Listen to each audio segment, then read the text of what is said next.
back sa ating channel. For today's video, mag-try kami ng milk tea. Ito yung tinatawag na black sugar. So, nasaan na ba siya? Ayun, yung black sugar. Titikman natin kung masarap na ba talaga siya at worth it nga ba yung price niya dun sa milk tea.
Dito na kami sa black sugar. May pimples ako ngayon.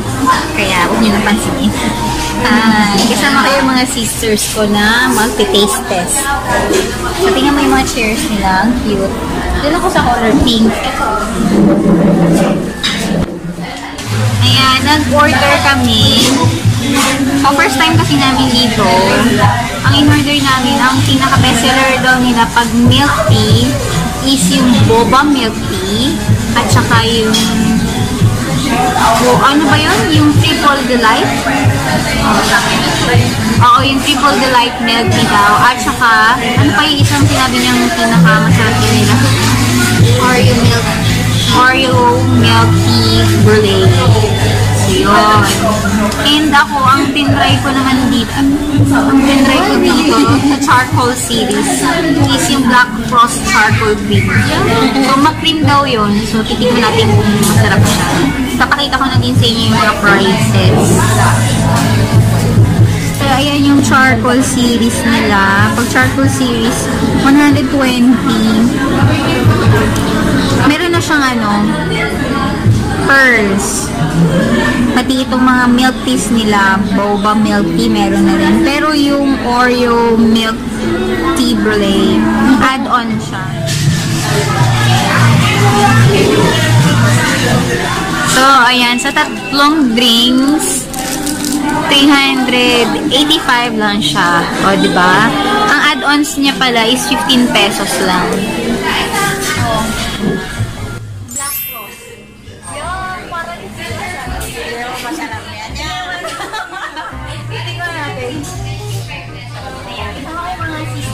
Long Ranger 1. So, yeah, ito yung mga in-order namin. In-order ng kapatid ko. Ito si Moa. Black sugar or Oreo milk tea. Ako, ito, first time ko itong taste yung Black Frost. Kay Melo, si Melo, boba milk tea. Ayan. So, ayan. So, tikman na natin kung masarap na ba siya. Actually, walang plano to to. So, na-discover ko lang sa kapatid ko. Saan ko nakita ba ito? Sa internet, sa Facebook. So, dito to sa 5th floor sa may Ayala Malls, Manila Bay. Ako muna titignan ko. Ito yung Black Frost. Ang tamis. Ang tamis niya. Pero ang sarap. Ang sarap niya. Ma-cream siya kasi hilig ako sa cream cheese. So, gusto nyo ng cream daw, ma-cream.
siya, oh. Gusto mo palitan? Oo, yun na. Nagpalit kami. Kasi, ayaw niya nung tea lang. Kaya ayaw ko naman ng sobrang tamis. So, palit na lang kami. Ito Oreo. Basta Oreo. Ito talaga. More tea talaga siya.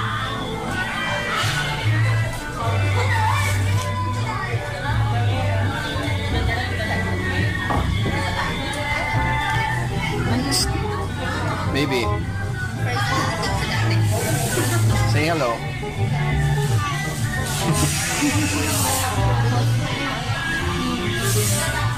Manda, come here! Yung tayo ng fried noodles. Ito.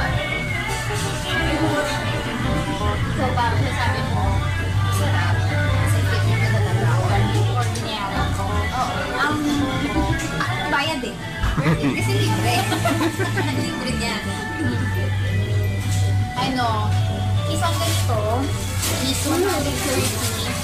Tapos plus yung add-on niya na pearl. So, 145. 145. So, 15 pesos kasi to. Ito is cocoa milk tea is 110. And ito, 130. Kasama na yung pearl. Ang sugar pala is Taiwan tea. Taiwan tea pala siya.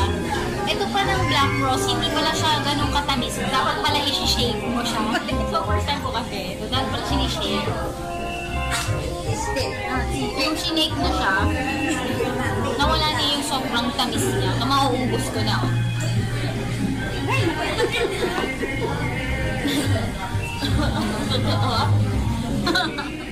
Tignan mo.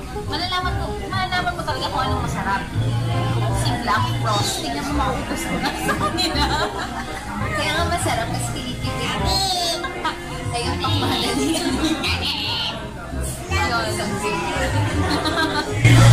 Ayun, naubos na namin. So, ano naman siya, worth the price naman siya kasi malaki na siya and may kasama na siyang pearls.